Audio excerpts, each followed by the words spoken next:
नमस्कार साथियों, YouTube channel veterans news में आपका स्वागत है। साथियों, रिटायर्ड सोल्जर्स के रीएम्प्लॉयमेंट के लिए डायरेक्टर जनरल रीसेटलमेंट कई काम करता है। इनमें एक काम मुख्य रूप से है एम्प्लॉयमेंट सेमिनार या जॉब फेयर आयोजित करना। आज के वीडियो में हम DGR द्वारा आगे आने वाले महीनों में कहाँ पर जॉब फेयर या एम्प्लॉयमेंट सेमिनार आयोजित होनी है, उस शेड्यूल के बारे में बात करेंगे। साथियों, हम आगे बढ़ें इससे पहले आपसे निवेदन है कि अगर आपने चैनल को सब्सक्राइब नहीं किया तो सब्सक्राइब कर दें, बेल आइकॉन यानी घंटी का निशान प्रेस कर दें ताकि आपको नोटिफिकेशन टाइम पे मिल सके, और अपने साथियों के साथ शेयर भी करें ताकि उनको भी इस तरह की जानकारी मिल सके और वो अपने आप को जॉब फेयर के लिए प्रिपेयर कर सकें। साथियों, जैसा कि आपको मालूम है, हर साल करीबन 60,000 सैनिक जो आर्मी, एयरफोर्स और नेवी के होते हैं वो रिटायर होते हैं। वो बहुत ही कम एज में रिटायर हो जाते हैं। करीबन 15 से लेकर के 24 साल के बीच वाले जो सर्विस वाले होते हैं वो बहुत ज़्यादा होते हैं, करीबन 80-90% होते हैं। उनके लिए गवर्नमेंट के लिए ज़रूरी है कि वो उनके लिए सेकंड करियर के लिए कुछ प्रावधान करे। इसके लिए भारत सरकार ने department of ex serviceman welfare के अंडर एक पुनर्वास महानिदेशालय का गठन किया हुआ है। डायरेक्टर जनरल ऑफ रीसेटलमेंट कहते हैं। डायरेक्टर जनरल ऑफ रीसेटलमेंट का मेन काम यही है कि वो इन रिटायर हुए जवानों के रीसेटलमेंट के लिए कुछ प्रावधान करे, कुछ उपाय करे।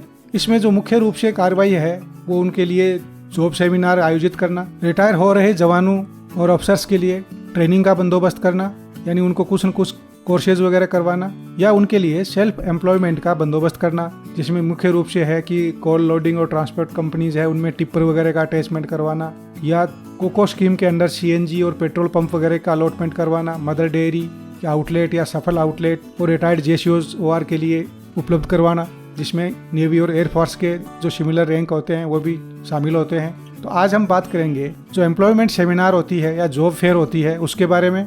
साथियों, ये जॉब फेयर या एम्प्लॉयमेंट सेमिनार होती हैं, ये देश के विभिन्न हिस्सों में मिलिट्री स्टेशनों में आयोजित होती हैं। इनका जो मुख्य काम है, जो विशेषता है, वो ये है कि जो जॉब देने वाली जो गवर्नमेंट की एजेंसी या गवर्नमेंट की कंपनी होती हैं या प्राइवेट कॉरपोरेट के जो प्रोवाइडर होते हैं और जो जॉब सीकर होते हैं, जवान होते हैं, वो एक साथ मिलते हैं, एक जगह उनकी मुलाकात होती है। वहीं पर जो एक्स सर्विसमैन है उनका रजिस्ट्रेशन होता है और जो फैसिलिटी है स्टॉल्स की वो वहाँ पर की जाती हैं। वो एम्प्लॉयमेंट देने वाले और जो जॉब सीकर हैं, जो जवान हैं, वो आपस में मिलते हैं और वो देखते हैं कि कंपनियां देखती हैं कि किस तरह का जवान किस किस ट्रेनिंग के साथ या कौन सा जॉब किया हुआ, किस तरह की एजुकेशन फैसिलिटी वाला उनके लिए सूटेबल होगा। क्योंकि जवान डिसिप्लिन्ड होते हैं, काम मन लगा के करते हैं, उनको ज़्यादा रिक्वायरमेंट होती है। साथ ही वो कुछ स्किल्स देखते हैं कि किस तरह की उनकी जो जॉब रिक्वायरमेंट है और कौन से स्किल वाला जवान उनके लिए फिट होता है। तो उस तरह की जो वहाँ पे स्टॉल लगी होती हैं उसके हिसाब से उनकी मुलाकात का अरेंजमेंट होता है और वो वहाँ पे मिलते हैं। इसमें जो बेनिफिट होता है वो दोनों के लिए होता है,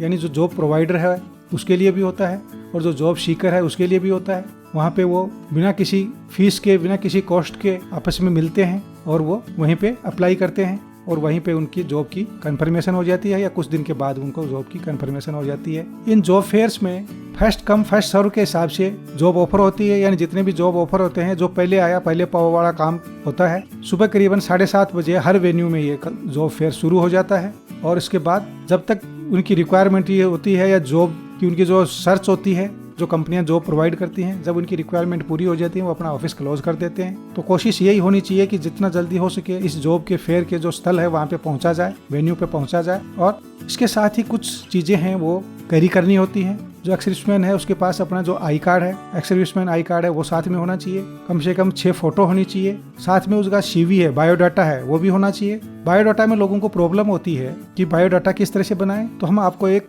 बायोडाटा का फॉर्मेट यहाँ पर आपको दिखा देते हैं। ये जो आर्मी वेलफेयर प्लेसमेंट ऑर्गेनाइजेशन है उसने अप्रूव किया हुआ है, उसी की वेबसाइट के ऊपर ये अवेलेबल है। उसकी वेबसाइट पे जाकर के भी आप देख सकते हैं, या हम अपने डिस्क्रिप्शन में लिंक दे देंगे, वहाँ से भी आप जा करके उसको क्लिक करके देख सकते हैं। तो ये सारी चीज़ें आपको कैरी करनी होती हैं ताकि किसी तरह की प्रॉब्लम ना हो, आपका बायोडाटा हो। क्योंकि जो बायोडाटा होता है उसी में सारी चीज़ें होती हैं। अगर वो बाद में भी एक बार इंटरव्यू वहाँ ले लिया, उसके बाद तो इंटरव्यू भूल जाता है कि क्या बात हुई क्या नहीं हुई। पर जो आपका जो CV है या बायोडाटा है, जिसमें आपने कोर्सेज किए हुए हैं, आपकी एजुकेशन क्वालिफिकेशन है, या आपने कहाँ कहाँ किस किस टेरेन में नौकरी किया हुआ है, वो सारी चीज़ें वो आपके लिए उस टाइम पर बोलता है। जब इंटरव्यूअर बाद में देखता है कि किस किस का मैंने इंटरव्यू लिया था, तब उसको सारी चीज़ें जो आपसे बात हुई थी याद आती हैं जब आपका CV वो देखता है या बायोडाटा देखता है। तो बायोडाटा है वो उसमें कंप्लीट जानकारी होनी चाहिए, पूरी चीज़ें होनी चाहिए। उसमें आपका कॉन्टैक्ट डिटेल्स है, आपका जो नेम नंबर है, है, जितने कोर्सेज आपने कर रखे हैं, कहाँ कहाँ जॉब कर रखी है, और अभी आप किस तरह का काम करना पसंद करते हो या क्या क्या आप कर सकते हो, वो सारी चीजें उसके अंदर आती हैं। तो उनको सिलेक्ट करने में बड़ी आसानी हो जाती है। तो सीवी पे ज्यादा ध्यान देना है, अपना अच्छी तरह से बायोडाटा बनवा लेना है। आजकल जो बच्चे होते हैं बहुत होशियार होते हैं इस मामले में। जो ड्राफ्ट दिया हुआ है, जो फॉर्मेट दिया हुआ है, उसके बेस पर वो आपका अच्छा बायोडाटा बना देंगे। अभी हम बात करते हैं कि आगामी 6-7 महीने में ये जॉब फेयर कहाँ कहाँ होने वाले हैं। साथियों, वैसे तो जो देश में अभी कोरोना की महामारी फैली हुई है, इस कारण इन जॉब सेमिनार्स का होना कंफर्म तो नहीं है कि कितना कंटेन हो जाता है, कितना क्या हो जाता है, इसके ऊपर डिपेंड करता है। पर जो डीजीआर ने, पुनर्वास महानिदेशालय ने जो प्लान कर रखा है वो इस तरह से है। जुलाई अगस्त में हैदराबाद में कर रखा है प्लान, ये वहाँ पे एयरफोर्स अरेंज करेगा। चेन्नई में कर रखा है अगस्त सितंबर में, ये आर्मी अरेंज करेगी। कोलकाता में कर रखा है सितंबर अक्टूबर में, ये आर्मी करेगी अरेंज। लखनऊ में भी आर्मी अरेंज करेगी, अक्टूबर नवंबर में कर रखा है। मुंबई में नेवी करेगी अक्टूबर नवंबर में। चंडीगढ़ में एयरफोर्स ने अरेंज करना है जनवरी फरवरी नेक्स्ट ईयर 2021 में। और बेंगलुरु में आर्मी ने अरेंज करना है जनवरी फरवरी 2021 में। ये सब डिपेंड करेगा कि कोरोना महामारी उस स्थल पे होने वाली जगह पे जहाँ जॉब फेयर हो रहा है वो किस पोजीशन में है, कितना कंट्रोल हो रखी है। क्योंकि ज़्यादा गैदरिंग होने से महामारी के फैलने का डर रहता है। जो फिजिकल डिस्टेंस है, सोशल डिस्टेंस है, वो मेंटेन करना होता है। काफ़ी जवान आते हैं तो वो मुश्किल होता है, उस पर डिपेंड करेगा। पर ये प्लान किया हुआ है, ये लोकल न्यूज़पेपर्स में भी पब्लिश होता है जब भी होता है। और जब हमारे पास भी अपडेट आएगा, इन्फॉर्मेशन आएगा, हम भी वीडियो बनाएंगे जिस जॉब फेयर का अरेंजमेंट जहाँ जहाँ हो रहा है, तो आप देख सकते हैं। ये टेंटेटिवली आपको पता लग सकता है कि किस एरिया में कब होने वाला है। तो उसी हिसाब से जो रिटायर हो रहे हैं जवान वो, या जो ऑलरेडी रिटायर हो रखे हैं, वो अपने आप को तैयार कर सकते हैं, अपना प्लान कर सकते हैं, अपना बायोडाटा वगैरह तैयार कर सकते हैं। इसके साथ ही आप चाहें तो डीजीआर की वेबसाइट पे रजिस्ट्रेशन भी कर सकते हैं। आप डीजीआर की वेबसाइट पे जाएंगे, डीजीआर की वेबसाइट है www.dgrindia.com।